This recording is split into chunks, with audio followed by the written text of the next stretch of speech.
Lahat ay inisip na mamamatay ang walang silbing mahinang nilalang na ito na parang aso sa gitna ng labanan, tinawag pa siyang hangal dahil sa pagsama ng maliit na hukbo upang harapin ang pinakamalakas na hukbo sa mundo, pero si Yuto ang pinuno ng Wolf Clan ay natawa lang sa kanila dahil hindi nila alam na isa siyang henyo pagdating sa estratehiya.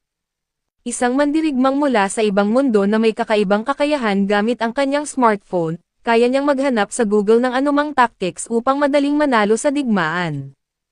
Isang araw ay may isang babae na naliligo sa isang bukas na lawa habang mahimbing na humuhuni, napapalibutan ng maraming tolda at samantala si Yuto naman ay nakaupo sa isang bato malapit doon, abala sa pagbasa sa kanyang cellphone at binabasa niya ang tungkol sa phalanx na isang mahigpit na formation ng mga mandirigma na may sibat, na ginamit noong sinaunang Greece.